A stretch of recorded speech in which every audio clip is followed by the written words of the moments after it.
Comprendre le Coran et l'Islam. Droit de réponse à Ahmed Amin. Impartialité de la recherche.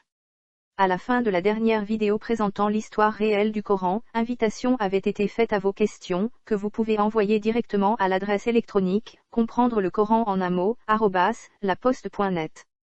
N'hésitez pas. Cette vidéo répond à un article d'Ahmed Amin, présenté entre autres sur le site internet oumma.com, paru le 25 novembre 2018, titré « Pour une approche historico-critique impartiale des débuts de l'islam ». Droit de réponse à Hossein Kerzazi. Il s'agit apparemment davantage d'un prétexte pour exposer une vision musulmane partiale d'une approche dite historico-critique de l'islam, ce que Hossein Kerzazi ne fait pas. Nous n'examinerons pas ces conférences inintéressantes visibles sur YouTube, contrairement à son blog. Comme Ahmed Amin invoque à juste titre ce droit de réponse, il nous semble aussi incongru de ne pas lui répondre de la même manière. Certaines de ses affirmations sont, faut-il le dire, judicieuses, d'autres sont dénuées d'intérêt, et enfin certaines sont carrément fallacieuses. Reprenons et examinons ce texte en ne modifiant que sa syntaxe. Introduction. Tout observateur qui aspire à une sécularisation réfléchie des sociétés arabo-musulmanes ne peut qu'être favorable aux différents chantiers académiques, consacrés à l'histoire de l'islam en tant que fait religieux. L'islam contemporain est sous les projecteurs des médias, surtout depuis l'avènement de l'extrémisme islamiste. En parallèle à cette médiatisation, on note un accroissement sans précédent des études académiques consacrées à l'islam et ses origines, notamment ceux de la tendance des constructivistes. Sans vouloir chercher une relation de cause à effet, il est indéniable que l'islam fait parler de lui ces dernières décennies. Alors, on peut se demander si ce contexte n'explique pas, du moins en partie, la multiplication des études de l'école hypercritique. La remise en question des fondamentaux de l'islam concerne souvent son lieu d'apparition, ses textes fondateurs, voire même la négation pure et simple de l'historicité de son fondateur. Une fois ce contexte rappelé, nous souhaitons, dans cette revue, revenir sur quelques articles écrits par le doctorant Hossein Kerzazi, un chercheur et conférencier spécialisé du fait religieux. Nous proposons cet article en tant que chercheur indépendant, pour apporter quelques éléments sur des questions non abordées par l'auteur qui a tendance à favoriser certains travaux au détriment d'autres. La finalité est d'équilibrer l'analyse et d'enrichir le débat sur l'histoire des débuts de l'islam. Nos commentaires et réactions apparaîtront en bleu dans cette vidéo. Nous reviendrons plus loin sur une partie de ces affirmations pour le moins équivoques. D'une part, Ahmed Amin veut se situer au-dessus de la mêlée, et d'autre part il prend déjà position, par exemple en excluant un de nos constats au profit d'une affirmation gratuite et fausse, Mahomet aurait été à l'origine de la création de l'islam ou du Coran. Il affirme aussi que tout musulman ne peut qu'être favorable au chantier académique. Ils ne sont malheureusement qu'une minorité. Présentation de la démarche de l'auteur. De prime abord, nous saluons l'initiative de vulgarisation de Hossein Kerzazi, qui consiste à présenter au grand public les travaux de l'islamologie contemporaine. Cette démarche est d'autant plus louable que peu de chercheurs ont pris la peine de s'y atteler. Nous essayons néanmoins de faire une petite mise au point, qui aura pour but d'équilibrer le propos et faire découvrir d'autres travaux non abordés par l'auteur. La préoccupation de l'auteur par l'approche historico-critique semble assez récente car le premier article publié ne date que du 5 avril 2018 dont le titre est Origine de l'islam, plaidoyer pour une approche historico-critique, suivi par un second L'islam à l'épreuve de ses origines, publié sur son blog et qui s'inscrit clairement dans la thèse d'Édouard Marie Gallet. Hossein Kerzazi a réussi le pari de résumer, en une vingtaine de pages, les 1000 pages du livre de Gallet, Le Messie et son prophète paru aux éditions de Paris en 2005. Nous en avons fait une critique d'ensemble en attendant une publication plus détaillée. Par ailleurs, il a publié le 14 mai 2018 un article qui analyse de manière pertinente les écueils du discours musulman sur les origines de l'islam.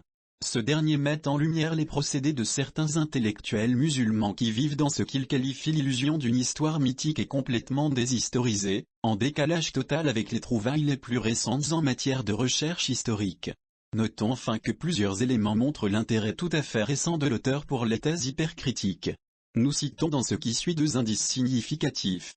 Le premier est une conférence datant de juillet 2017 qui présente les fondements historiques et doctrinaux de l'islam où l'on constate clairement que Kerzazi s'inscrivait encore dans le paradigme d'un islam apparu en milieu nomade dans le Hedjaz. Le deuxième indice est une correspondance datant de février 2018 qu'il a eue avec le professeur Christian-Julien Robin au sujet de l'archéologie de la Mecque. Présentation des fondements des thèses défendues par l'auteur. L'approche hypercritique repose sur un procédé d'analyse qui vise la déconstruction systématique et parfois excessive d'une donnée historique, en s'attaquant à chacun de ses moindres détails. Elle se distingue de la critique historique rationnelle, qui adopte un usage judicieux de la raison, ayant pour finalité d'affiner, de préciser et de restituer la vérité historique. L'approche dite modérée ne cherche pas systématiquement à décrédibiliser ou déconstruire un fait communément admis. Elle ne cherche pas non plus à substituer l'histoire connue par un scénario alternatif en rupture totale avec le consensus établi. Cette manière d'appréhender la recherche est pour le moins biaisée. En effet, si l'approche dite hypercritique était fausse, elle serait démolie sans problème par des arguments matériels. Elle est qualifiée de non rationnelle, mais sans autre argument que par relation à une certaine foi. Il n'existe aucun consensus sur l'ensemble de l'histoire de l'islam. Pour simplifier, on peut résumer les deux approches selon les termes suivants. L'approche historico-critique modérée respectant le paradigme traditionnel, dit Noldekien. L'apparition de l'islam a eu lieu en Arabie du 7e siècle à la Mecque, puis à Médine. Ce paradigme Noldekien est dépendant des grandes lignes du récit traditionnel, sachant qu'il est tardif, contradictoire et non fiable en ce qui concerne les détails historiques. La démarche, bien qu'elle respecte le cadre général de la tradition, s'emploie à écarter les aspects légendaires et procède à des recoupements au niveau des sources afin de tenter de dégager un noyau historique. Compte tenu de la rareté des sources contemporaines à l'apparition de l'islam, il n'y a pas d'autre choix que d'étudier la tradition islamique tout en adoptant une attitude critique par les outils d'analyse modernes dont l'archéologie, la numismatique, l'épigraphie, la philologie, l'intertextualité, la sémantique, etc. Ici l'absence de preuve n'est pas forcément une preuve d'absence. Quelques représentants. L'approche critique a quelques défenseurs de taille en Grande-Bretagne, en particulier John Burton qui a publié son ouvrage majeur intitulé The Collection of the Quran, paru la même année que les Quranic Studies de l'arabisant hypercritique John Wensbrough. Bien que ces deux savants se fondent sur les méthodes de Goldziher et de Schacht pour la critique de la tradition islamique, ils divergent sérieusement en ce qui concerne la datation de la rédaction finale du Coran. C'est pourquoi Burton parvient à des conclusions radicalement différentes de celles de Wensbrough. Nous citons également, le professeur Christian-Julien Robin du CNRS, le docteur Uri Rubin et Michael Lecker de l'Université de Jérusalem, Dr André Hagerk et Gregor Scholler de l'Université d'Édimbourg, le professeur Fred Donner de l'Université de Chicago. On peut réellement se poser la question de la bonne foi d'Ahmed Amin. Il cite, la même année, sans la citer, 1977. Ces références sont donc des scientifiques qui ont travaillé lorsque 90% des données historiques de l'islam étaient inconnues. Mieux, sa référence Noldek est mort en 1930. Il affirme aussi que le récit traditionnel est tardif, contradictoire et non fiable en ce qui concerne les détails historiques. Il n'indique pas quel élément lui permet d'affirmer une telle contre-vérité. Ce qu'il oublie d'écrire, c'est que, parce qu'il est contradictoire et non fiable, ce récit rend incompréhensible le Coran lui-même, et toute l'histoire de l'islam. Toutes les traces que le mouvement primitif a laissées infirment la totalité de l'histoire. Ce ne sont donc pas les détails qui sont contradictoires. Même 20% des musulmans l'ont constaté et la rejettent. Le prétexte de christianisme de prétendus chercheurs est donc mensonger. Enfin, l'absence de preuve n'est preuve d'absence que si les autres éléments connus corroborent l'histoire racontée, ce qui n'est nullement le cas. Ce raccourci habituel en islam est donc infondé et fallacieux. L'approche historico-critique radicale ou hypercritique. Cette approche ne propose pas un paradigme alternatif, car nous n'avons pas affaire à une école structurée. Il s'agit plutôt de plusieurs courants hétérogènes, qui visent à dépasser le paradigme noldekien. L'objectif est la déconstruction, c'est-à-dire faire éclater le carcan du paradigme précité puisqu'il est jugé trop dépendant de la tradition, ce qui est en partie vrai. Les sources islamiques sont écartées, car elles sont trop tardives, étant écrites entre les 8e et 9e siècles. Les chercheurs de cette tendance opèrent selon deux approches, soit le rejet en bloc de toute la tradition pour certains auteurs, soit la sélection de certaines sources qui corroborent l'idée préconçue pour d'autres. Ici l'absence de preuve est considérée comme une évidence de l'absence des faits relatés. Quelques représentants. La figure de proue de cette école est sans conteste John Wensbrough. suivi par ses élèves, Patricia Crone et Michael Cook. Tout conteste radicalement le caractère historique des écrits musulmans. Il se rallie aux chercheurs, qui datent la fixation du canon à la fin 2e et au début du 3e siècle de l'Hégire. Wensbrough conclut que le Coran, son exégèse ainsi que les corpus de tradition ont émergé à peu près à la même époque. Leur caractère contradictoire témoigne des débats qui ont eu lieu dans les milieux sectaires en Mésopotamie, bien loin du lieu communément admis, c'est-à-dire la Mecque et Médine. Selon cette théorie, les Arabes n'avaient pas établi une nouvelle religion qui leur est propre. C'est en dehors de l'Arabie qu'ils trouvèrent, après les conquêtes, des milieux sectaires au Moyen-Orient, plus particulièrement en Syrie et en Irak. Ils commencèrent très progressivement à adopter la culture religieuse de ces milieux et à les adapter à leur mode de vie. Ce long processus est passé par des phases de réécriture de leur propre histoire, et surtout par l'arabisation des écrits circulant dans les milieux en question. Wensbrough affirme que le Coran émergea d'une multiplicité de sources, via les sermonnaires populaires qui jouèrent un rôle fondamental dans son élaboration. Bien qu'elle était séduisante avec des arguments bien agencés et cohérents, cette théorie a été totalement réfutée par la suite, pour des raisons méthodologiques par les propres élèves de Wensbrough, dont Patricia Crone et Michael Cook.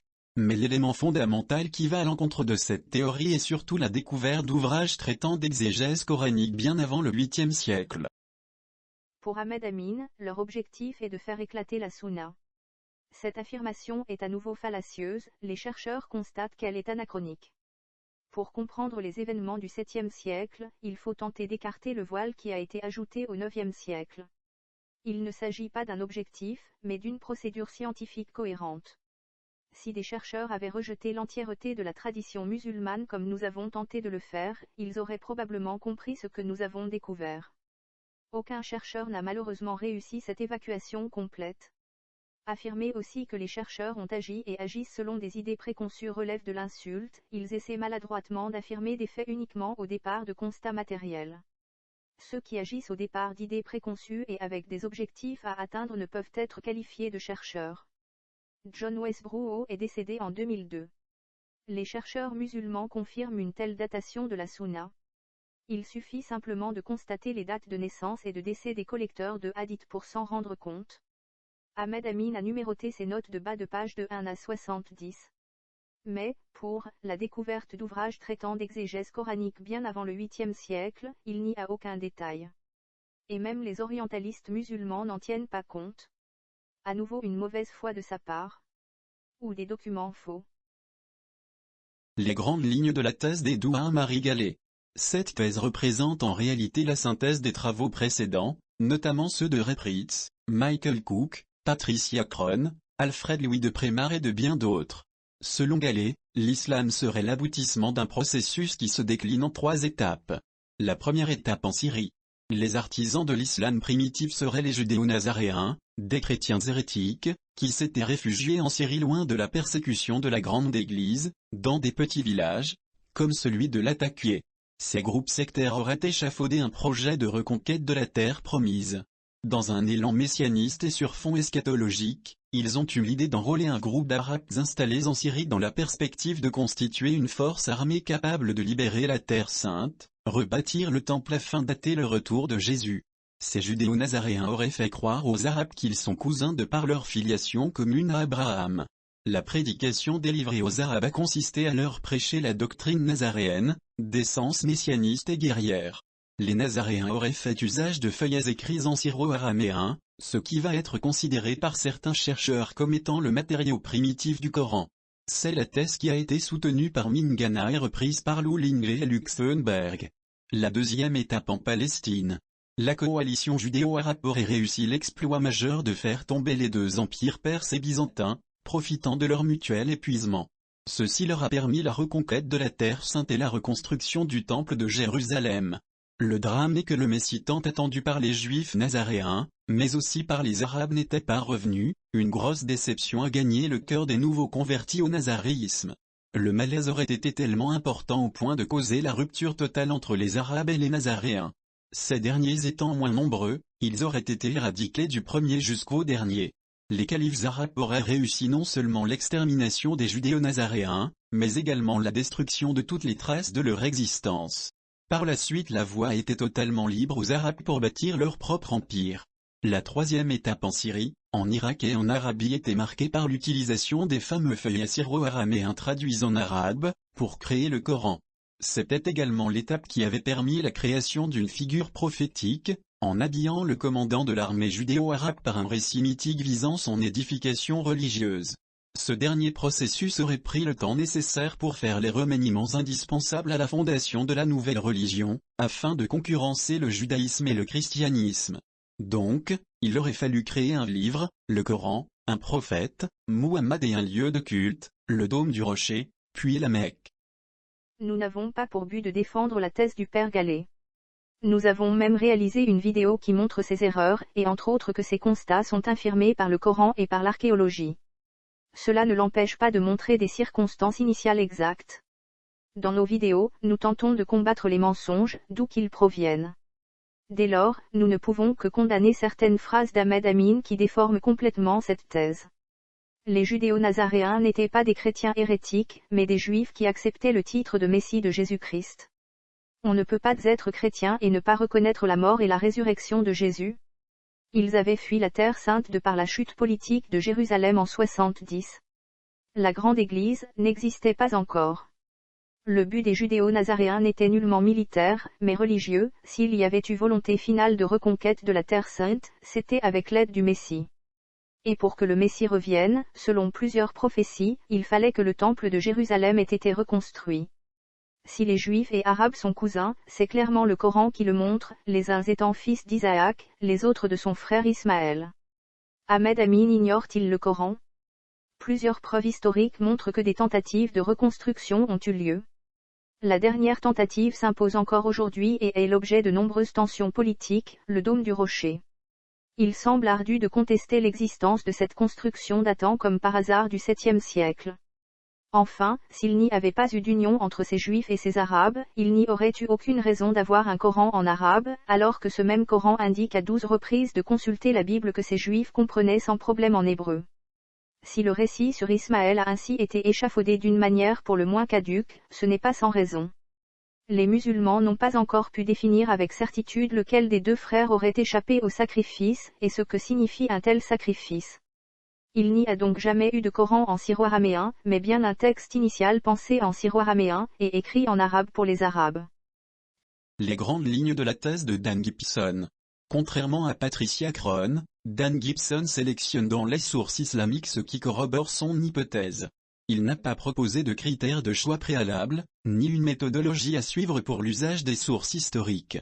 La thèse de Gibson repose également sur le silence des sources sur la Mecque. Il serait difficile de résumer cette thèse en un seul paragraphe, mais nous pouvons donner les grands traits. La théorie de Gibson postule que l'islam serait né à Pétra, elle s'appuie sur de nombreux arguments, nous citons ci-dessous les éléments les plus importants. L'argument du silence des sources et de l'archéologie, la Mecque n'est citée nulle part avant 740 de l'ère commune, 78 ans après la naissance de Muhammad. Les archives écrites par des royaumes voisins de la Mecque, tels que le Yémen, ne témoignent aucunement de l'existence de cette supposée ancienne ville. La quasi-majorité des premières mosquées du 1er siècle de l'Hégire se dirigeaient vers Pétra. Ensuite, il y aurait eu une phase de confusion. 50% vers la Mecque, 12% vers Pétra et 38% une orientation parallèle à l'axe la Mecque-Pétra. 2 siècles après l'Hégire, toutes les mosquées ont été réorientées vers la Mecque.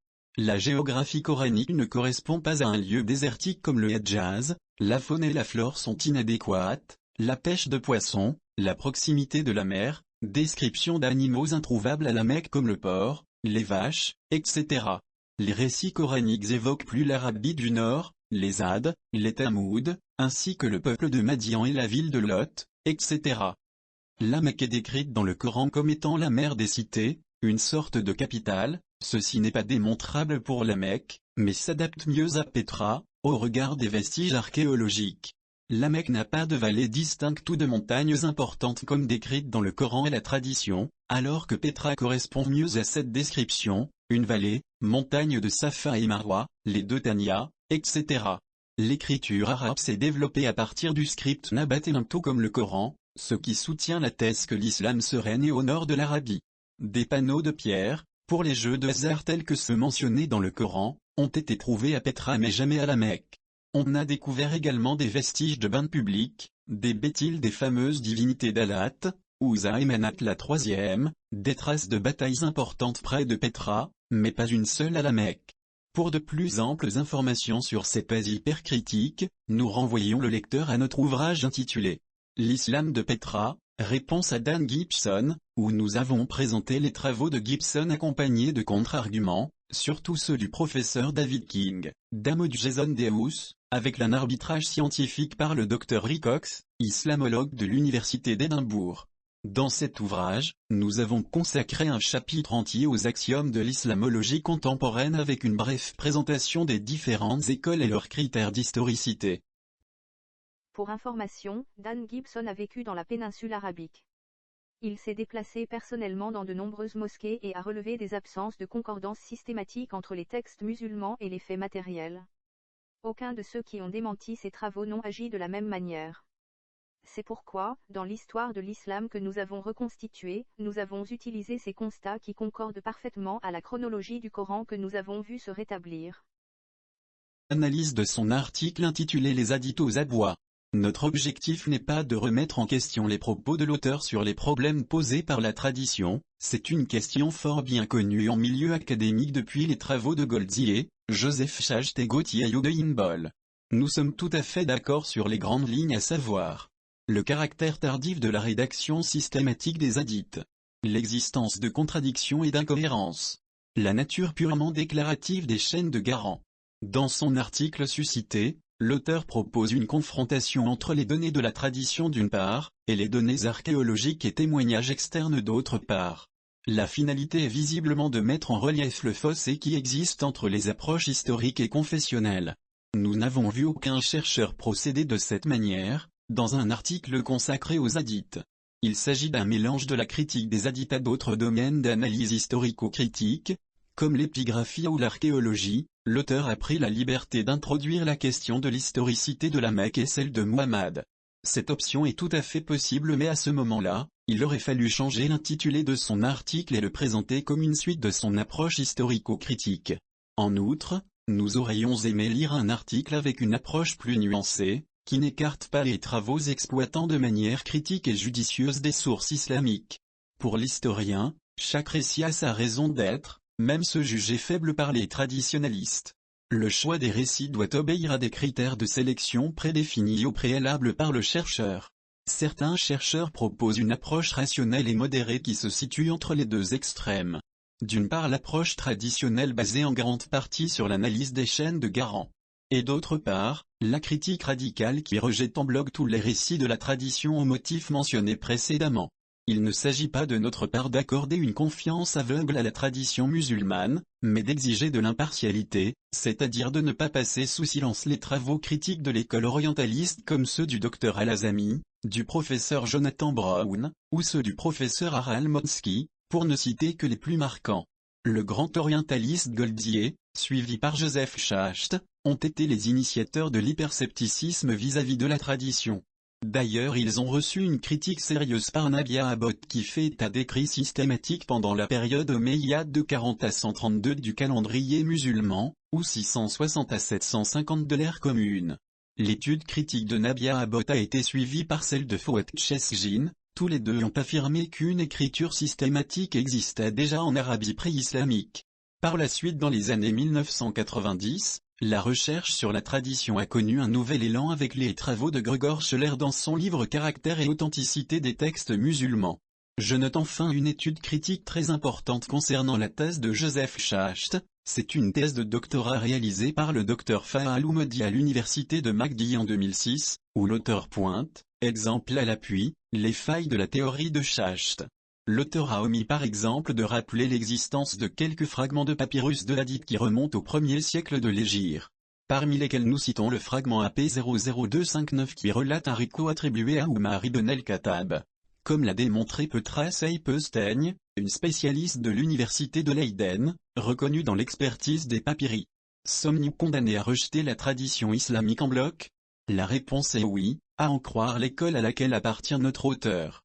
Selon sa vision, il n'y a de bon dans les hadiths que ceux qui permettent leur remise en question, comme par exemple, le récit qu'il a choisi pour démontrer que la fabrication de faux hadiths répond à des besoins politiques, voire même à des fins mercantiles. À cet égard, peut-on utiliser un hadith pour déconstruire le hadith? N'est-ce pas là une argumentation circulaire? Pour notre part, nous plaidons pour une approche critique rationnelle, comme celle développée par le professeur Harald Motzki, qui fait une analyse croisée des chaînes de garants et des contenus des hadiths. Cette méthode a également été exploitée avec succès par d'autres islamologues. Nous citons par exemple Andrea Gluck et Gregor Scheller, des chercheurs qui ont tenté de reconstituer un noyau d'historicité à partir des récits qui remontent à Urwa ibn al-Zubayr. Pour notre part, nous proposons d'aller encore plus loin, par la confrontation des hadiths aux récits historiques musulmans et non musulmans, dans le cadre d'une analyse plus globale. Il y a ici de nombreux commentaires à ajouter. Reprenons dans l'ordre cette perception musulmane concernant les hadiths. Passons sur les opinions sur la forme des écrits d'Hossein Kerzazi, arrêtons-nous à la phrase « Pour l'historien, chaque récit a sa raison d'être, même ceux jugés faibles par les traditionalistes ». Le choix des récits doit obéir à des critères de sélection prédéfinis au préalable par le chercheur. C'est justement la compréhension de la signification du récit lors de sa rédaction qui peut permettre d'appréhender les événements du présent. Il est vain de chercher une signification dans le passé à un récit sur des faits anciens, de surcroît lorsque celui-ci a vraisemblablement été créé de toutes pièces. Un exemple est davantage parlant. Si le prophète des musulmans est souvent qualifié de pédophile, c'est parce qu'un calife vers 930 avait vraisemblablement ce vice, et a décrété que Dieu avait autorisé Mahomet à épouser une jeune fille de 6 ans. Il extorquait ainsi un blanc-seing divin. Rechercher dans les textes musulmans quand ces hadiths sont apparus permet de comprendre quel calife était pédophile, mais on ne peut rien en tirer sur la réalité du récit sur Mahomet. Certains chercheurs proposent une approche rationnelle et modérée qui se situe entre les deux extrêmes. La rationalité est une manière d'agir basée sur les faits, ou sur une analyse cohérente de ces faits. Peu importe si cela chagrine certaines personnes, de par le fait que leur foi se base sur des éléments démontrés faux. Tel est le rôle malheureusement oublié du chercheur. Au contraire, la modération et l'autocensure, le refus d'affirmer les constats auxquels les chercheurs auraient dû aboutir. Demander une approche rationnelle et modérée est donc un non-sens politiquement correct, mais scientifiquement une aberration criminelle. Les travaux critiques de l'école orientaliste sur les hadiths vont dans ce sens. Ces travaux n'ont de critique que le nom. Il s'agit d'arguments circulaires déconnectés de toute recherche rationnelle. 100% de la littérature sur l'islam sont basés sur la tradition musulmane. Cherchez un livre qui parle de l'islam et qui ne plagie pas la tradition, vous ne le trouverez pas. C'est justement pour cette raison circulaire que l'islam et le Coran sont incompréhensibles et contradictoires depuis 12 siècles. L'étude critique de Nabia Abbott a été suivie par celle de Fuad Chejin, tous les deux ont affirmé qu'une écriture systématique existait déjà en Arabie pré-islamique. Il n'est pas étonnant de voir nommer Nabia Abbott, dont quasi tous les écrits sont antérieurs à 1960, soit à la préhistoire pour la connaissance de l'islamologie, ou l'époque à laquelle les seuls documents étudiés étaient ceux de la tradition musulmane. Fuad Chejin a obtenu son doctorat de l'université d'Istanbul de l'orientaliste allemand Helmut Ritter en 1950. Sa thèse intitulée « Bouharinin Kenaklar, les sources d'Al-Bukhari » affirmait que, contrairement à la croyance répandue parmi les orientalistes européens, la récolte de hadiths d'Al-Bukhari était basée sur des sources écrites remontant au 7e siècle ainsi que sur l'histoire orale. Mais il est bien d'affirmer cela, encore faut-il le prouver, et que ces révélations deviennent des références pour les islamologues.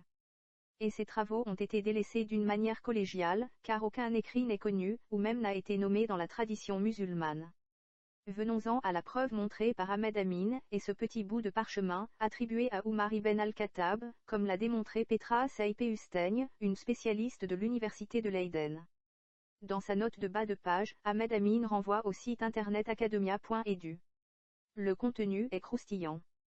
Traduisons-en des extraits. Palimpseste au verso d'un texte officiel, il offre quelques intuitions révélatrices sur la façon dont ces traditions auraient pu fonctionner dans la culture écrite du début de l'Empire abbasside. Il est donc question de conditionnel, et du début de l'Empire abbasside, et non nomiade. L'autre côté du papyrus, qui a été écrit en premier, ne contient que 3 lettres écrites d'un texte monumental, présumé issu d'un document officiel. La date de ce texte, basé sur la paléographie, peut être située aux 2 premiers siècles du calendrier islamique, soit les 7e ou 8e siècles de l'ère commune. Un texte au verso d'un document officiel est vraisemblablement issu d'une certaine administration. Cela corrobore l'origine des scribes des califes abbassides. Nous étions aussi arrivés à la conclusion que les auteurs de la tradition musulmane représentaient la plus grande entreprise de falsification que l'humanité n'ait jamais connue. C'est pourquoi le style d'écriture n'avait strictement aucun impact sur l'authenticité de tels manuscrits arabes. De surcroît, dans un tel cas, il peut même ne pas s'agir d'un faux, car nous avons un palimpseste au verso d'un texte plus ancien datant peut-être des 7e ou 8e siècles. Joseph Karabasek a déjà identifié le texte comme contenant une tradition dans son catalogue descriptif de pièces sélectionnées de la collection. Karabasek a identifié seulement 5 lignes de texte, et a ignoré les traces de lettres des 2 autres lignes. Il a daté ce texte du 9e siècle. Le propriétaire de ce texte, ainsi que la spécialiste de l'université de Leiden citée par Ahmed Amin affirment donc que ce fragment date du 9e siècle. Mais Ahmed Amin veut prouver sa démonstration en affirmant qu'il s'agit d'un texte du 7e siècle. Mais bien sûr, qui examine les notes de bas de page. La logique que nous avons déjà citée dans d'autres vidéos nous prouve qu'il n'y a jamais eu de hadith avant le 9e siècle, et qu'ils sont une invention totale des scribes des califes abbassides. Personne n'a été capable à ce jour de démontrer la moindre erreur à ces raisonnements. Rappelons ici 2 logiques. 1. Tous les islamologues confirment qu'il y a eu des erreurs dans la vocalisation et l'apposition du diacritisme du texte coranique. Cela signifie que, contrairement aux dires de la tradition musulmane, ce texte était inconnu de la toute grande majorité de la population. L'affirmation de transmission orale est balayée. Mais si personne n'a été capable de retranscrire sans erreur ce texte coranique, cela signifie que les religieux n'y ont pas collaboré. Dès lors, le but n'était pas religieux, excluant toute bonne foi et volonté de reconstitution de l'histoire par ses auteurs. Or, seuls les religieux qui n'ont pas collaboré auraient pu connaître le prophète, si prophète il y avait eu. Donc, par qui ces éléments auraient-ils pu avoir été transmis? 2. Les hadiths sont la base du fiqh, le droit musulman. Or, l'auteur de toute loi a pour volonté que celle-ci soit appliquée. Dans tous les États du monde, même les pires dictatures, les lois ont été et sont promulguées à cette fin. En d'autres mots, le pouvoir politique use de tous les moyens possibles pour que les lois soient connues de tous. Or, les hadiths correspondent au contraire de ce processus, on constate que les « lois de Dieu » sont connues de seulement quelques personnes, qui se transmettent ces textes d'une génération à l'autre sans tenter de les faire connaître de tous, et sans la moindre raison. En d'autres mots, la nature de ces textes est incompatible avec le moyen par lequel ils auraient été transmis. À ces 2 problématiques déjà citées, nous pouvons mettre ici le doigt sur d'autres aberrations. Comment peut-on imaginer que l'on ait commencé à rédiger des hadiths dès 640, alors que le prophète l'aurait interdit selon le verset 6 de la sourate 31? Reprenons ce qu'affirme Ahmed Amin, ces soi-disant textes auraient été rédigés au fur et à mesure, avec des indications sur la transmission, pour devenir loi 2 siècles plus tard, alors que Dieu aurait exigé qu'ils aient été appliqués immédiatement. Qui agit ainsi, visiblement d'une manière non concertée, pour que le résultat soit appliqué 2 siècles plus tard et que ces travaux soient collectés à plusieurs milliers de kilomètres de là? La réponse est dans la question. De surcroît, nous ne connaissons aucun texte coranique de cette période qui affirme que le prophète est un bon modèle, comme le verset 21 de la sourate 33. Vous avez dans l'envoyé de Dieu un bon modèle, pour quiconque espère Dieu et le jour dernier et se rappelle beaucoup Dieu. Sans l'existence d'un tel verset, le hadith n'a aucun sens. Pour rappel, nous avons daté la sourate 33 au règne de Marwan II, le dernier calife omeyyade qui a régné de 744 à 750. Ahmed Amin aurait-il des réponses cohérentes à ces différentes questions? Les musulmans ne répondent jamais à leurs incohérences. La question de l'historicité de Muhammad. L'école hypercritique a franchi ces dernières années un pas supplémentaire dans son entreprise déconstructiviste des débuts de l'islam. L'on est même arrivé à faire douter de l'existence historique de Muhammad. C'est un peu à l'image de la critique radicale qu'a connue le christianisme par la négation de l'historicité de Jésus. L'argument principal utilisé est l'évidence de l'absence. Il consiste à affirmer qu'il existe un silence absolu sur son existence durant les 50 premières années après son présumé décès en 632. Comparer les historicités de Muhammad et de Jésus-Christ dans le monde musulman est une habitude, tout comme il est commun, devant la violence de l'islam, d'affirmer que la Bible est encore davantage violente. Il n'est pas question ici de défendre la Bible, sa compréhension ou Jésus-Christ, mais de rétablir des vérités historiques. Plus grand monde n'ose affirmer que Jésus-Christ n'a jamais existé. En revanche, qu'il soit Dieu ou fils de Dieu est l'objet de la seule foi. Ce sont généralement les « bouffeurs de curés » qui ont osé formuler de telles inepties. Mais l'afflux de preuves, et la cohérence entre la tradition naissante et la Bible ont fait que de telles affirmations ont fini par disparaître. En revanche, le cas de l'islam se présente d'une manière diamétralement opposée. Les preuves se font attendre, tous les éléments matériels connus contredisent l'histoire officielle de l'islam, et enfin la tradition et le Coran se contredisent tant que faire se peut. Si, pour le christianisme, l'interférence possible de la sphère politique n'offre que peu d'avantages à celle-ci, l'islam est un support évident du pouvoir politique. En conséquence, au moins un musulman sur 5 ne croit plus à l'authenticité religieuse de la tradition musulmane. C'est ainsi que l'on peut comprendre la démarche d'Ahmed Amin, trouver une argumentation fiable basée sur des faits matériels indiscutables pour justifier le bien fondé de ses choix. L'islam est la religion voulue par Dieu, et la tradition musulmane contient des parts d'authenticité. Peut-être a-t-il compris que, sans celle-ci, c'est la théophanie qui s'évapore. En effet, la première mention de Muhammad ne date pas d'avant l'époque de l'anti-calife Abdallah ibn al-Zubayr, qui a frappé une monnaie portant son épithète en l'an 685 ou 686 de notre ère. Les autres mentions les plus anciennes seraient celles du dôme du rocher, sous Abd el-Malik ibn Marwan, perçu dans certains cercles académiques, comme étant le véritable fondateur de l'islam, en tant que religion organisée. Ce sont en effet les premières mentions connues du prophète Muhammad. Ce qu'Ahmed Amin oublie d'ajouter, c'est qu'une telle dénomination, sur quelque élément qu'il soit, aurait logiquement dû exister auparavant, tant l'importance politique et religieuse de ce personnage aurait eu un impact selon la tradition musulmane. Et, à partir de 685, ces mentions se multiplient. Sur les monnaies, sur une inscription d'une tombe en Égypte, sur des documents, au dôme du rocher, etc. Et, entre 685 et les années précédentes, le bouleversement est politique, avec l'arrivée au pouvoir d'Abd al-Malik.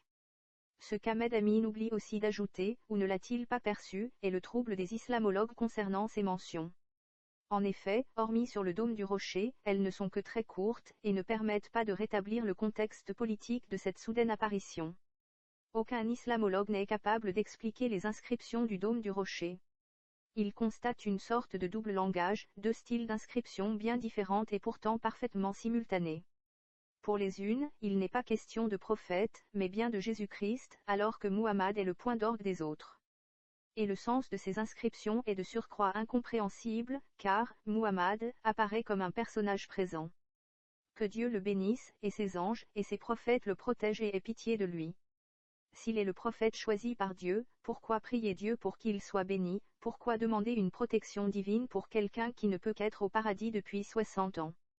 Ahmed Amin peut-il expliquer de telles énigmes? En effet, ce calife omeyyade est considéré comme celui qui a été à l'origine de toutes les réformes ayant permis à l'empire arabe de se stabiliser et surtout se distinguer par une nouvelle religion. C'est à ce propos que l'auteur évoque le contrôle califal absolu. C'est une manière de ne pas parler ouvertement d'une grande conspiration qui aurait dû impliquer une armée de scribes, seul scénario plausible, qui expliquerait selon cette logique hypercritique, la phrase habile de notre doctorant, c'est dans un contexte de règne califal absolu que survient l'irruption soudaine et massive de la littérature du hadith. En réponse aux besoins politico-religieux d'un immense empire étendu du Maroc à l'Inde. L'auteur nous livre en toute simplicité cette affirmation, comme une évidence, sans la moindre explication des mécanismes, ni du mode opératoire de cette conspiration. Sauf peut-être, l'idée de rémunération par le calife, de scribe dédié à cette tâche, attestée uniquement par un hadith singulier, qui fait partie de cette tradition dont il est question de retirer toute valeur historique. En ce qui concerne les sources exogènes à la tradition, nous avons remarqué que les tenants de l'hypercritique interprètent de manière fragmentaire chaque texte à part d'une telle manière à lui retirer sa valeur de témoignage. Comme par exemple l'affirmation selon laquelle, aucune de ces chroniques n'évoque l'existence d'un Coran, d'une religion islam, ou de musulmans, ni même de prophètes. Il est vrai que les mots islam, musulmans et Coran ne sont pas cités textuellement dans les témoignages en question. Les proto-musulmans ont été qualifiés de fils d'Ismaël, de Saracènes, de Magrier ou Agrène, Théier, etc. Il est en effet indispensable d'analyser individuellement les sources non musulmanes, car nous ignorons généralement leurs histoires. Ces textes sont dits non musulmans de par leur langue. Mais tout texte se traduit et peut voyager. Enfin, l'historien essaie de rétablir une chronologie, ces textes étant de plusieurs périodes, leur analyse doit être spécifique. Par contre le prophète est désigné par son nom, MHMT, tantôt comme annonciateur du Messie, tantôt comme un faux prophète, car il vient avec les armes, mais il est cité avec son prénom dans plusieurs textes cités par l'auteur. Une telle affirmation est pour le moins surprenante, même la reine de l'incompétence en islamologie affirme que Muhammad n'était pas un prénom ou un nom, mais un titre. Citons Michael Privot, islamologue musulman. En période mécoise, le Coran ne le désigne jamais par son prénom ni aucun autre nom d'ailleurs, mais par sa fonction, Nadir, l'avertisseur, Nabi, le prophète, Bachir, celui qui apporte la bonne nouvelle, ou en s'adressant directement à lui en le tutoyant. Puis voilà qu'à de rares occasions, le Coran désigne soudainement le prophète par ce que l'on considère aujourd'hui comme un prénom, Muhammad, qui signifie « celui dont on célèbre la louange ». Prénom qui, par ailleurs, ne semblait pas très répandu à son époque. Il paraîtrait qu'il s'agissait d'un titre de gloire politique. Par ailleurs, l'on peut rajouter une note en syriaque datant de 636 ou 15 du calendrier musulman, ce qui démolit la théorie de l'invention de la figure prophétique par le calife Abdelmalik ibn Marwan. Il s'agit d'une note conservée sur le folio numéro 1 de British Library ADD 14461, un codex contenant l'évangile selon Matthieu et l'évangile selon Marc. Cette note semble avoir été rédigée peu après la bataille de Gabita au cours de laquelle les Arabes ont infligé une défaite écrasante aux Byzantins en l'an 636 de notre ère. Voici le texte du témoignage presque contemporain confirmé par Noldeke. Il s'agit ici d'une mauvaise traduction depuis l'anglais d'Ahmed Amin. Noldeke a tenté d'interpréter ce texte de par les connaissances de son époque, soit on croyait encore que la tradition musulmane était conforme à la réalité historique. En réalité, Ahmed Amin semble ignorer qu'une des difficultés est que nous ne connaissons strictement aucune mention datée du vivant supposé du prophète. Examinons ce texte.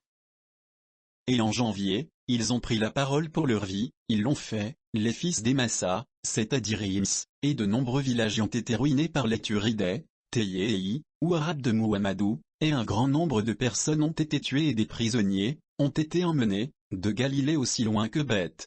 Et les Arabes ont campé près de Damas, et on a tout vu.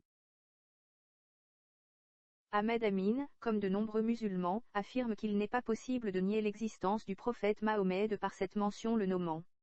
Mais cette mention ne le nomme pas. Il est question des tueries des Arabes de Muhammad, en 636, alors qu'il veut prouver qu'un prophète Mahomet a bien vécu et serait mort en 632. Quel est sur ce document le lien entre cet homme de guerre et un prophète, hormis ses lettres, MHMT, qui n'était à l'époque qu'un qualificatif, et non un nom? Ne serait-ce d'ailleurs pas, MWHMD, sur ce document? En réalité, d'autres documents ultérieurs sont connus mentionnant Muhammad, un homme de guerre toujours vivant, comme la chronique du Khouzistan vers 650. Ce document ne prouve qu'une seule chose, la description d'un prophète juif, comme on peut le comprendre dans la chronologie selon le père Gallet, n'est pas possible. S'il y a un prophète, il est arabe. Rappelons le support de ce texte. Des évangiles, ou parties d'évangiles. Comment un chrétien aurait-il pu décrire de tels faits sans nommer le titre religieux exceptionnel de Muhammad, qu'il ait été authentique ou usurpé? Comment aurait-il pu taire le caractère religieux ou pseudo-religieux de telles exactions? Cela est pour le moins invraisemblable. Pour rappel, nous connaissons un antagion, un reçu fiscal de l'an 22 ou 643, montrant aussi et sans ambiguïté que ces exactions militaires n'avaient aucune finalité religieuse. Pour la maintenance des Sarrasins. Il ne s'agit donc plus d'absence de preuves, mais bien de preuves d'absence. L'idée simple serait de penser que deux Muhammad existaient. En réalité, nous avons démontré dans nos vidéos que ce sont les attributs de prophète qui ont été ajoutés à cet homme de guerre, et ce en deux fois, d'abord sous Abd al-Malik, voyant le calife se déclarer prophète, et ensuite sous al-Mamoun en 820, transformant ce titre califal en prénom et en un personnage unique qui a reçu le texte divin existant et à venir. C'est aussi sous les Abbassides que la tradition musulmane a cristallisé ces faits. Par ailleurs nous pouvons entrevoir des caractéristiques de la nouvelle religion, entre les lignes des témoignages exogènes. Comme le fait que Muhammad est commerçant selon Jacob d'Édesse, qu'il prétend être prophète dans la doctrine à Jacobie, qu'il est instruit dans la religion de Moïse, qu'il a interdit le vin et la fornication, dans le pseudo-Sébélos, et selon Thomas Ardzrouni, etc. Un peu plus tard, Jean Damascène dresse un portrait un peu plus proche de la religion bien établie. Le chroniqueur chrétien fera des allusions à des versets coraniques et même à des noms de certaines sourates, la vache, la table, la chamelle. Le lecteur intéressé par ces sources exogènes à la tradition musulmane peut consulter l'ensemble des témoignages en se référant aux liens en note de bas de page. Comme déjà indiqué, Ahmed Amin lit aveuglement ces textes dits non musulmans. Ils doivent être classés sous 3 catégories différentes. Textes considérés à tort comme ayant un lien avec l'islam. Textes réalisés par la tradition musulmane contenant des anachronismes. Textes authentiques et permettant de comprendre l'histoire. Ainsi, le texte attribué à Jacques d'Édesse, la Doctrina Jacobi et le Pseudo-Sébéos sont des faux musulmans. Les chapitres 100 et 101 des hérésies de Jean de Damas sont des faux musulmans écrits vers 820 et 865. Thomas Arsrouni, mort au Xe siècle, n'était pas témoin des débuts de l'islam. Jean de Barpen-Caillé nous a donné un vrai témoignage, mais est ignoré par Ahmed Amin. Est-ce parce qu'il infirme la Sunna? Un mot sur l'historicité des premiers califes de l'islam. Dans cette partie nous nous sommes référés aux travaux du Dr Ian David Morris, historien spécialisé des débuts de l'islam. Il a résumé les nombreux témoignages syriaques et araméens, en se basant sur la compilation exhaustive réalisée par Robert Hoyland. En ce qui concerne l'historicité des califes, Ian David Morris affirme qu'il n'existe, jusqu'à présent, aucune épigraphie mentionnant le nom d'Abou Bakr, contrairement au cas d'Oumar ibn al-Khattab où il existe une inscription indiquant clairement son nom et sa date de décès. En dépit de l'absence de preuves matérielles, nous disposons tout de même de témoignages écrits par des chroniqueurs syriaques, dont voici les plus anciens. Le fragment des cartes de Jacques d'Édesse. Le tableau chronologique syriaque de Jacob d'Édesse, mort en 708, énumère les règnes des souverains romains, perses et arabes. On y trouve, Olympia 350, 296 ou 620, 621. Muhammad, le premier roi des Arabes régna pendant 7 ans. Olympia 351, 303 ou 628, 629. Abou Bakr, le deuxième roi des Arabes, régna pendant 2 ans et 7 mois. Visiblement, Ahmed Amin a fait un copier-coller de textes qu'il ne comprend pas. Cela ne fait pas très sérieux. Pour sa gouverne. Jacob d'Édesse, dès 708, il s'agit de la reprise du texte originel anglais incompris. En français, on écrirait « Jacques d'Édesse, mort en 708 ». Olympiade, cela correspond au calendrier grec basé sur les premiers Jeux olympiques en 776 avant Jésus-Christ. 350 signifie 350 Olympiades ou période de 4 ans à partir de 776 avant Jésus-Christ, coïncidant aux années 620 et 621 de l'ère commune. 296 et 303 correspondent à l'anno Jacobi, soit la chronologie propre à Jacques d'Édesse, qui poursuivit le travail historique d'Eusèbe de Césarée, mort en 339 et père de l'Église. Jacques d'Édesse était évêque et un des plus importants écrivains religieux en langue syriaque. La datation de ce texte vient d'Élias de Nisibis qui a déclaré que Jacob a écrit sa chronique en 692. Le texte est conservé dans BLADD 14685 chronique dans le prolongement de celle d'Eusèbe de Césarée composée par Jacob amoureux du travail, 10e ou 11e siècle, et 23. Pour information, BL signifie British Library, ce texte étant un copier-coller mal traduit du site internet de Ian David Morris. Ahmed Amin, trop content d'avoir trouvé des preuves, oublie bien sûr de se poser les questions qui fâchent. La première, pourquoi les islamologues n'affirment-ils pas ces informations qui dissiperaient tout doute?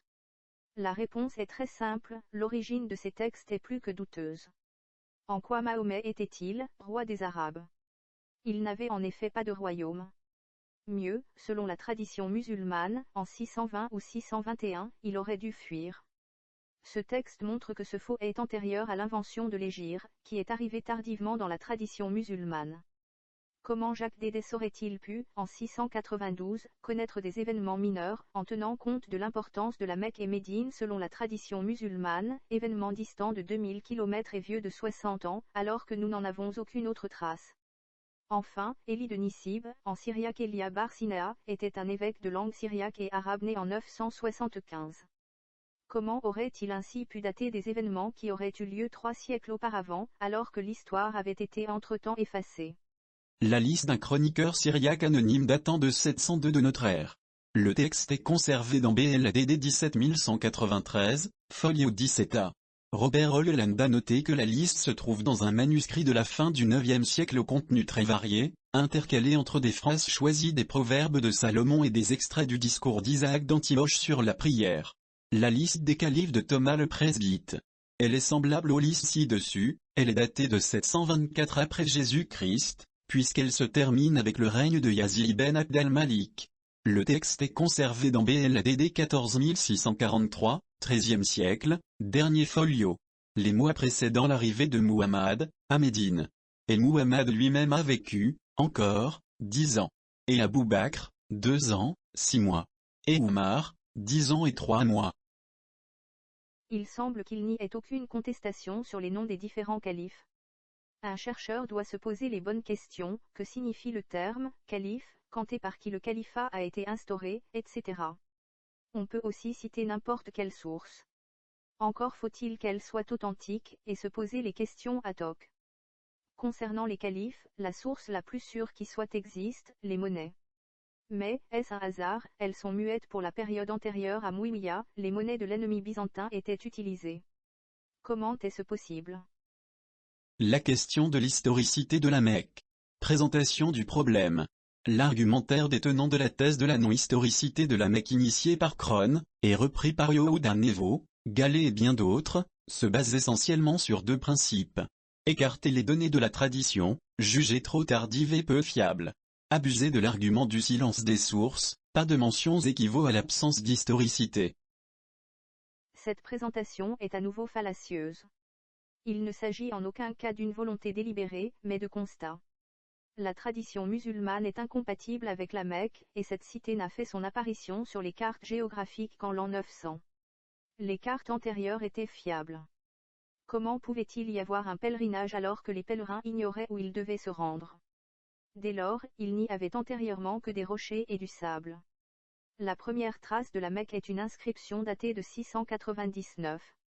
Il s'agit du verset 26 de la sourate 38. Ô David, nous avons fait de toi un successeur sur terre. Juge donc en vérité parmi les humains et ne suis pas le désir, sinon il t'égarera de la voie de Dieu. Ceux qui s'égarent de la voie de Dieu auront un châtiment fort pour avoir oublié le jour du compte. Et le Coran, mais encore faut-il le comprendre, en ces versets 37 et 38 de la sourate 14, nous confirme que la Mecque était inhabitée quand les premiers religieux s'y sont installés en 699, venant d'ailleurs. Notre Seigneur. J'ai fait habiter une partie de ma descendance dans une vallée sans plantes, près de ta maison interdite.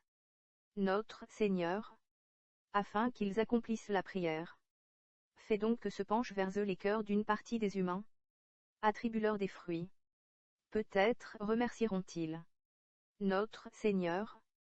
Tu sais ce que nous cachons et ce que nous disons en public. Rien ne peut se cacher à Dieu ni dans la terre ni dans le ciel. De quel autre lieu que la Mecque peut-il s'agir ici? Et c'est parce que ces religieux étaient initialement ailleurs, dans un lieu où il y avait des moutons et des porcs, là où les figuiers et les grenadiers poussent, que le Coran ne correspond pas à cet univers désertique. Crone écrivait à ce propos, de Kourèch et de leur centre commercial, la Mecque, écrit-elle, on ne trouve aucune mention, que ce soit en grec, en latin, en syriaque, en araméen, en copte ou en toute autre littérature composée en dehors de l'Arabie avant l'époque des conquêtes. Ce silence est frappant et significatif. Il est tellement qu'on a essayé d'y remédier. La traduction de cette dernière phrase est ambiguë, et nous permet d'imaginer exactement le contraire de ce qu'elle affirme. Ce silence est saisissant et significatif. Il est tellement accrocheur que des tentatives ont été faites pour y remédier. Ainsi on nous dit que Koresh y remédier est aussi la volonté d'Ahmed Amin. Donc l'argument principal est l'absence de citation de la Mecque des chroniqueurs prolixes comme Procope, Nonosus et les ecclésiastiques syriaques qui auraient dû la mentionner. Après avoir souligné le silence des sources, Crone s'est attelé ensuite à déconstruire les allusions qu'on peut trouver ici et là, au sujet d'un sanctuaire sacré qui se situait en Arabie. Il s'agit principalement de l'expression de Pline de la région d'Aben-Goris, ou encore Macoraba de Ptolémée, une appellation qui est supposée refléter le port de Macoraba de Pline, identifié comme Jeddah. Le port est situé à environ 78 km de la Mecque. Une région est ici tout simplement hors propos, car il s'agit de savoir si un lieu précis, en l'occurrence la Mecque, était oui ou non habité au début du 7e siècle. des régions peuvent avoir un nom alors qu'elles sont totalement inhabitées. Sans la Mecque, c'est toute la tradition musulmane qui s'écroule, y compris la révélation, et donc la qualification de l'islam de religion. Quant à Makoraba, l'islamologue musulman Michael Privot confirme dans son dernier livre que ce lieu n'a aucun rapport avec la Mecque. Ian David Morris, qu'Ahmed Amin se plaisait à utiliser, nous donne la solution. Mais là, il oublie de s'y référer. Ce nom viendrait d'un ancien mot en arabe du sud comme « mikrab », signifiant temple, par allusion à la Kaaba, temple polythéiste selon la tradition musulmane. Ahmed Amin n'a-t-il pas écrit que l'argumentation circulaire était caduque? Notons que Crone a reçu une critique assez sévère voire acerbe de la part de Robert Sergent. Nous citons ci-dessous un exemple significatif de cette virulence: le travail n'est pas seulement anti-islamique, mais également anti-arabe. Ces fantasmes superficiels sont si ridicules que, d'abord, on se demande si c'est juste une farce, une pure parodie.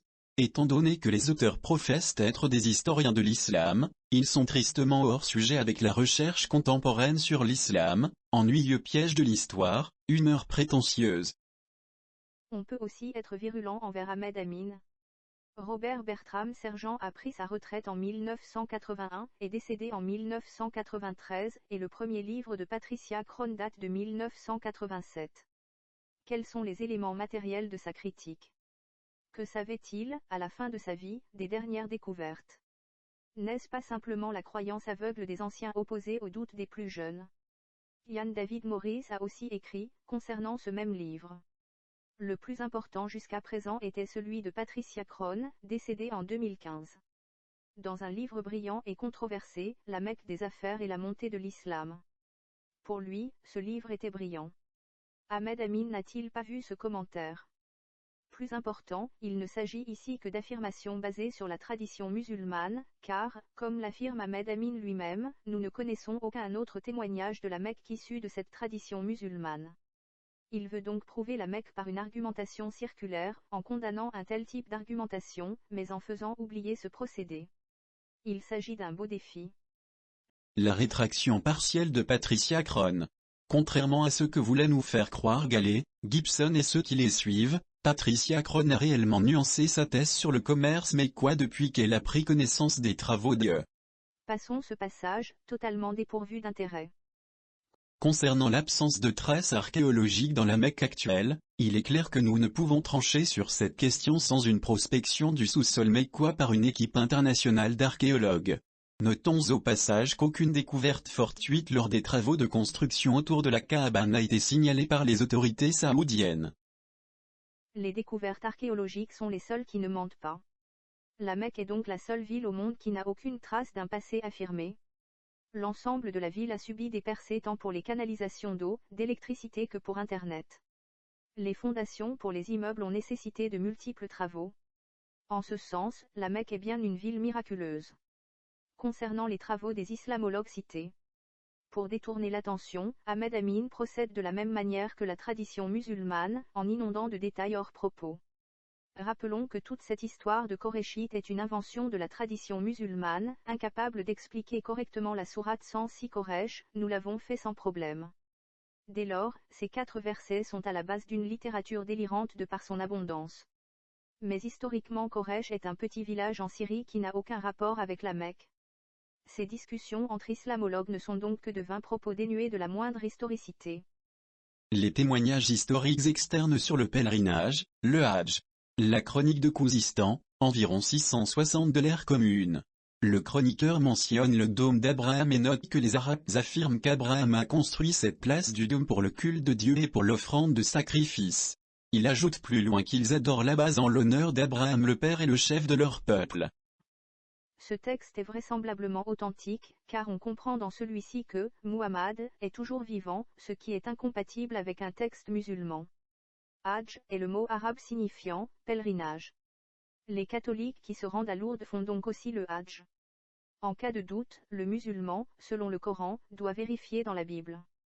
Et la Bible affirme qu'Abraham a été à Jérusalem, mais jamais dans l'actuelle Arabie Saoudite. Le témoignage d'Anastase de Sinaï.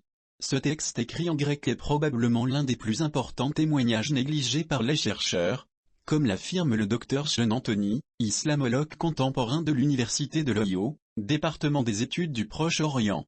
La partie qui nous intéresse dans cet écrit est l'histoire d'un prisonnier chrétien qui a été pris comme captif par les Agarènes, soit les musulmans, à l'endroit où ceux qui nous tiennent en esclavage ont la pierre et l'objet de leur culte. Par la suite, le captif raconte comment ils ont sacrifié à cet endroit d'innombrables moutons et chameaux. Tout chercheur sait que parler de « musulmans » en 660 ou 690 est un anachronisme. Un Agarène était un arabe, mais non un musulman. Il n'y a jamais eu de moutons à la Mecque, et une telle bestiole ne peut survivre dans un environnement aussi inhospitalier. Là encore, le lieu décrit correspond à Jérusalem.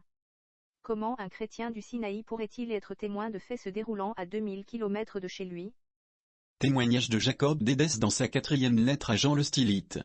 Dans une lettre que Jacob d'Édesse a envoyée à Jean le Stylite, il évoque l'orientation de la prière des Juifs et des musulmans. Cette orientation est décrite comme suivant grosso modo les points cardinaux, mais avec l'intention de viser les lieux sacrés respectifs. Votre question est vaine, car ce n'est pas vers le sud que prient les Juifs, ni d'ailleurs les musulmans ou Agarènes. Les Juifs qui vivent en Égypte, tout comme les musulmans, ainsi que je l'ai vu de mes propres yeux et vais maintenant l'établir pour vous, priez vers l'est, et le font toujours, tous les Juifs vers Jérusalem et les musulmans vers la Kaaba. Et les Juifs qui sont au sud de Jérusalem prient vers le nord. Et ceux du pays de Babel, Haïra et Bassora, prient vers l'ouest, et les musulmans qui sont là prient vers l'ouest, en direction de la Kaaba. Et ceux qui sont au sud de la Kaaba prient vers le nord, en direction de ce lieu. Ainsi, de ce qui a été dit, il est clair que ce n'est pas vers le sud que Juifs et musulmans de Syrie prient, mais vers Jérusalem ou la Kaaba, le lieu ancestral de leur peuple. Ce texte ne peut que susciter l'intérêt, mais certainement pas pour ce qu'Ahmed Amin présume. Jacques d'Édesse serait mort en 708. Jean le Stylite semble être aujourd'hui inconnu. Comment et pourquoi Jacques d'Édesse, un chrétien de Turquie, peut-il témoigner de la direction de prière des Juifs et musulmans d'Égypte selon ses propres constats? À l'époque, il n'était nulle question de musulmans. Comme on le voit dans la sourate 3 datant de 692, la religion des Arabes non chrétiens est toujours un certain judaïsme. Les scribes d'Abd al-Malik sommaient ainsi les religieux des Arabes. Il n'appartient pas à un humain à qui Dieu a donné le livre, la sagesse et la prophétie, de dire ensuite aux humains, soyez mes adorateurs, hors de Dieu, mais, soyez des rabbins, puisque vous enseignez le livre et l'étudiez. Il s'agit donc d'un anachronisme, ce texte étant un faux de la tradition musulmane. Mais, de surcroît, de par ses détails, il est possible de le dater et de déduire la volonté de ses auteurs. Avoir nommé 3 villes d'Irak, Babil, et non Babel, Hira et Bassora, trahit l'origine abbasside, comme tous ces faux. Ce texte date de la même période que les versets 144, 149 et 150 de la 2e sourate. D'où que tu sortes, tourne ta face du côté du sanctuaire interdit. C'est la vérité venant de ton Seigneur. Dieu n'est pas inattentif à ce que vous faites. D'où que tu sortes, tourne ta face du côté du sanctuaire interdit. Où que vous soyez, tournez vos faces de son côté, afin que les humains n'aient pas d'argument contre vous, sauf ceux parmi eux qui ont opprimé. Ne les redoutez donc pas, mais redoutez-moi pour que j'accomplisse ma grâce envers vous. Peut-être vous dirigerez-vous. Nous sommes vers 830. Le calife de Bagdad sait qu'il existe un sanctuaire interdit, et il veut mettre la main sur le quartier général de ces irréductibles judéo-nazaréens. En revanche, il ignore où il se trouve. Il impose par ses répétitions de versets aux judéo-nazaréens disséminés de se tourner vers le sanctuaire interdit lors de la prière. Il se moque de la religion, et encore davantage de Dieu. Mais il espère ainsi que ces pauvres imbéciles se conformeront à ses ordres. Le pouvoir dictatorial sera pris dans son propre piège à con. Au lieu de se diriger vers la Mecque pour la prière, se sachant observés, ils se dirigeront vers Médine. Le Coran nous apprend qu'il s'agit d'un lieu de résistance et les historiens nous affirment qu'il était fortement judaïsé. Cette pseudo-lettre, ce faux servira à appuyer l'exigence du calife. S'il le demande, c'est parce que cela s'est toujours passé ainsi, tant les Juifs et les judéo-nazaréens agissaient de cette manière 150 ans auparavant. C'est pourquoi ce faux insiste tellement sur la direction de prière des Juifs, il s'adressait à des Juifs. Le calife a donc présumé de la localisation du sanctuaire interdit. S'il ne nomme pas la Mecque, c'est parce qu'il ignore le nom donné par les judéo-nazaréens à cette localité. S'il se trompe dans la direction de prière dans cette lettre, excluant la Mecque, c'est parce qu'il est certain que le sanctuaire interdit se trouve bien plus au nord qu'il n'est réellement. Et il faudra attendre encore une trentaine d'années pour que la Mecque soit découverte.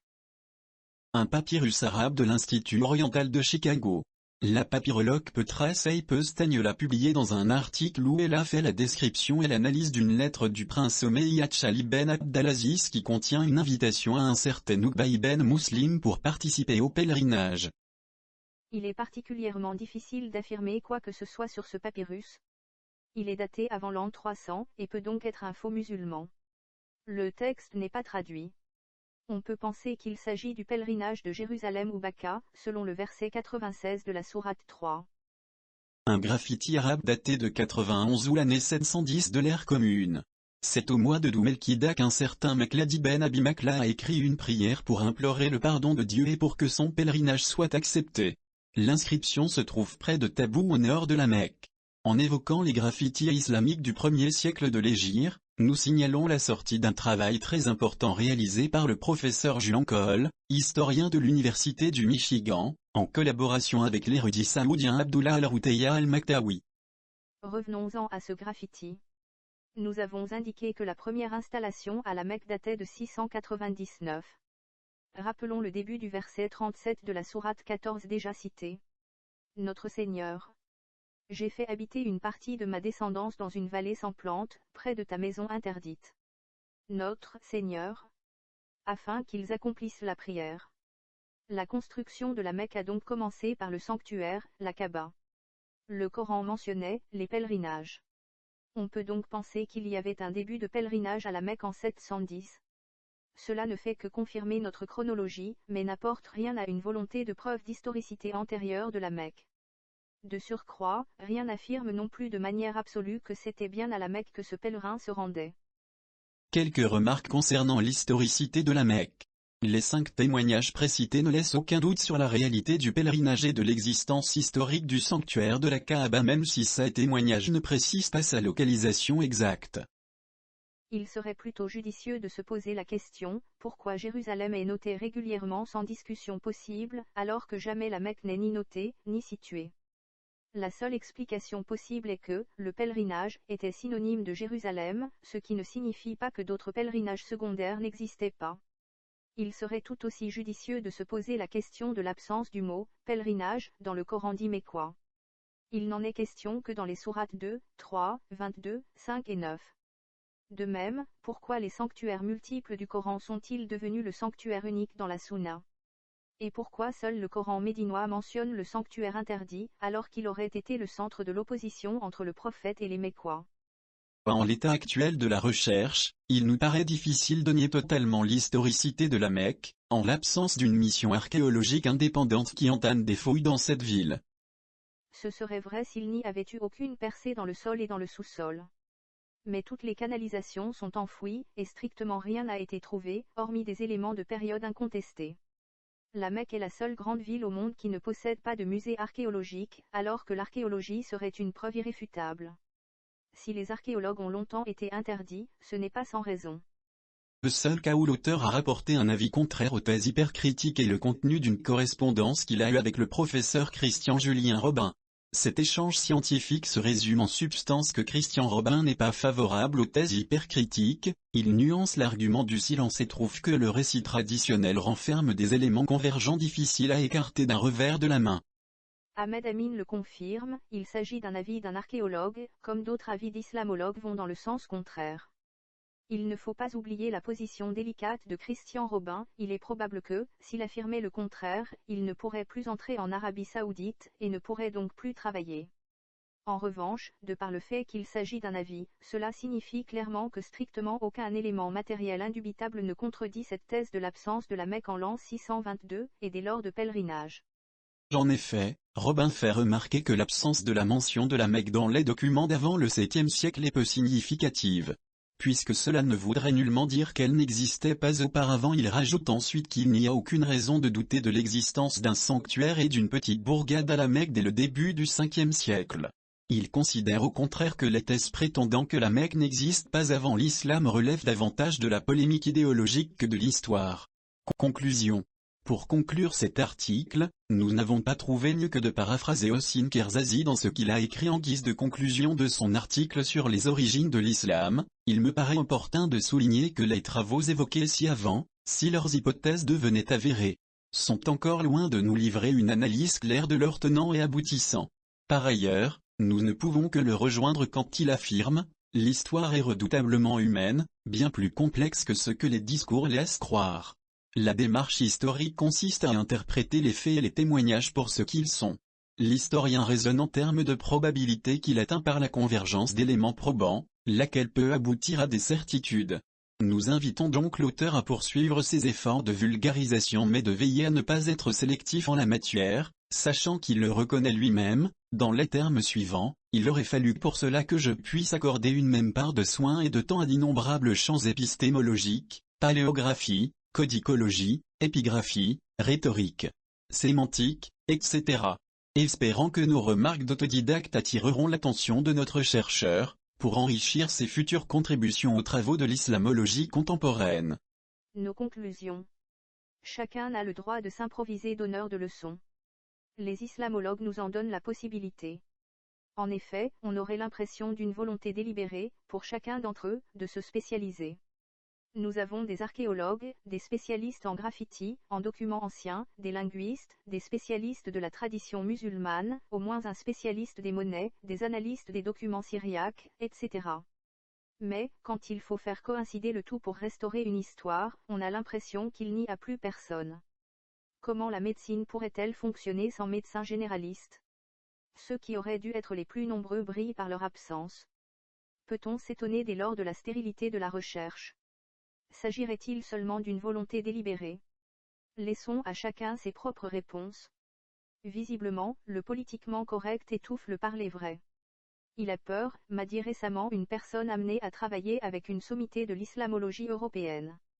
Dès lors, comment progresser, au cas où une telle volonté était réalité? En laissant à chacun la possibilité de faire avancer la connaissance, peut-être est-ce un désir inavoué de ces scientifiques. Et c'est ainsi qu'Ahmed Amin, comme d'autres, écrit: nous proposons cet article en tant que chercheur indépendant, pour apporter quelques éléments sur des questions non abordées par l'auteur, qui a tendance à favoriser certains travaux au détriment d'autres. Si c'était vrai, il est difficile de lui donner tort. Mais, pour pouvoir divulguer une telle connaissance, on ne peut brader les méthodes d'approche. Il y a eu révolution des découvertes, se cantonner aux écrits des islamologues d'un autre temps ne peut apporter que de vaines preuves.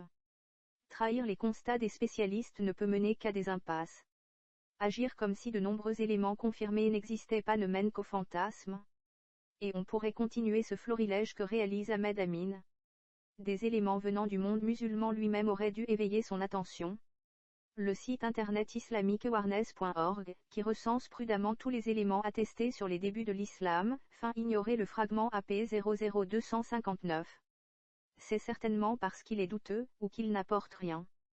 En tout cas, il ne peut pas être la preuve avancée par Ahmed Amin, mais bien un élément très tardif. De même, les doutes rationnels des islamologues musulmans sur la nature de la tradition musulmane sont réitérés. Ahmed Amin les ignore. Pour avancer, il faut chercher des sources faisant autorité et à jour, et non des sources signalées marginalement, ou obsolètes.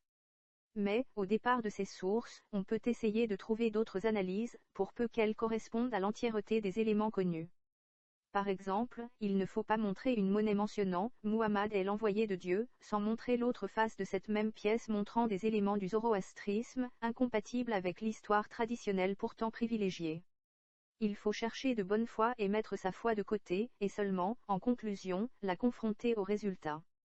Tel est le travail d'un chercheur croyant. Sinon, on est un croyant en perte de foi qui essaie désespérément de justifier une foi vaine sur des approximations, voire sur des mensonges.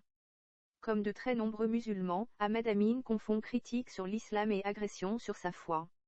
Une des raisons est que la mauvaise foi des auteurs de la tradition musulmane n'a pas été perçue par les chercheurs. La critique doit être acceptée si elle est justifiée.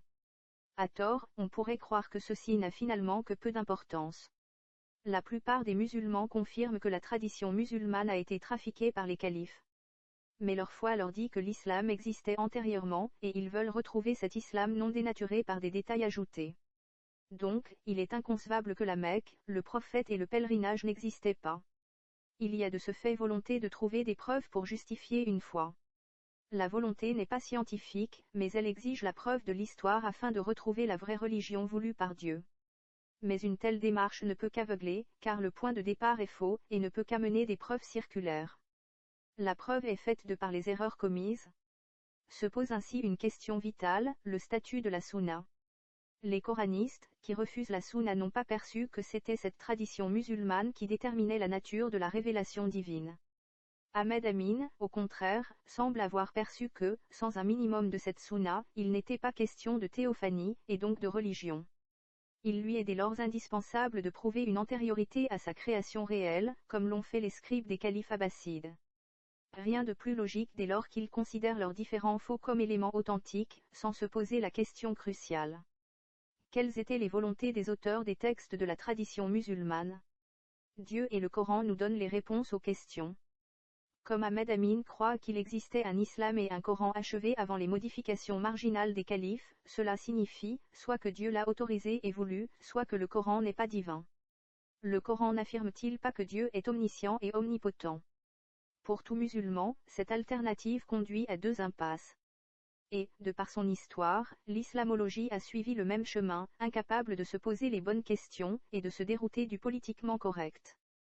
Ceux qui agissent selon une méthodologie cohérente sont parfois qualifiés de révisionnistes, ce même terme qui est utilisé par ceux qui nient de manière abjecte une autre évidence bien plus récente. Confronté à un tel mur, à une telle absurdité, le musulman choisit souvent la voie la plus lâche. Viser celui qui pose les questions embarrassantes. Ahmed Amin n'a pas franchi le pas mais, bien souvent, il n'en était pas très loin. Au contraire, en recomposant l'histoire réelle de l'islam et du Coran, nous avons vu se recréer une chronologie complète, cohérente, et répondant à toutes les traces historiques et archéologiques connues. Ce texte d'Ahmed Amin repris ici est volontairement complet. Nous constatons que pas le moindre argument soulevé n'a posé problème, et certains ont même pu préciser des faits non encore évoqués. Le postulat de départ d'Ahmed Amin était on ne peut plus faux. Avant 813, il n'y avait pas de prophète comme le montre lui-même le Coran dit mécois. La Mecque a été créée en 699, son pèlerinage n'était alors ni polythéiste ni musulman, comme le grand pèlerinage antérieurement à Jérusalem. Le premier pèlerinage, musulman de la Mecque date de 870 environ. Pour établir ceci, il n'est pas question d'opinion, mais de compréhension des documents existants. Il a fallu d'abord distinguer les éléments infalsifiables des falsifiables. Seuls les premiers ont été retenus. Ahmed Amin confond au contraire opinion et obligation scientifique. Dans sa recherche, il a agi, consciemment ou non, de manière aveugle. Extorquer des affirmations que les documents ignorent, oublier le texte coranique qui donne des détails désavouant toute sa démonstration, mettre de côté nombre de connaissances certifiées, alors que c'était le but de son article. C'est ce qu'il appelle une approche historico-critique impartiale. Involontairement, celui qui comprend l'islamologie découvre qu'Ahmed Amin prouve exactement le contraire de ce qu'il veut démontrer. Comme les éléments matériels n'existent pas, il montre que la chronologie qu'il soutient est fausse. Mais ce n'est pas par absence de preuves, mais par preuve que la démarche est faussée, car basée uniquement sur une foi vaine. Pour pouvoir tenter de recréer l'histoire de l'islam, il faut commencer par une bonne dose de bonne foi, à ne jamais diluer. Cette probité permet de démontrer que les auteurs de la tradition musulmane en étaient dépourvus. Leur but premier était de rendre le Coran incompréhensible. Et, si on soustrait leur œuvre, grâce à toutes les traces datables que nous connaissons aujourd'hui, le rétablissement de la chronologie est possible. Et c'est cette chronologie qui nous permet de comprendre la véritable nature de l'islam. En examinant ce qu'Ahmed Amin a écrit, nous constatons que les seules mentions de Dieu ou d'Allah proviennent de citations, et il ignore complètement le contenu du Coran dont il ne cite aucun verset. Est-ce un hasard? Le Coran regorge d'anecdotes qui permettent de situer l'action. Il écarte par le silence les preuves de sa partialité, dans un article dont le titre contient « Approche historico-critique impartiale ». L'islam tel qu'il le décrit est tel que nous avons hérité à le calife pour Dieu, et non le Dieu créateur. Il avalise donc un tel constat traditionnel.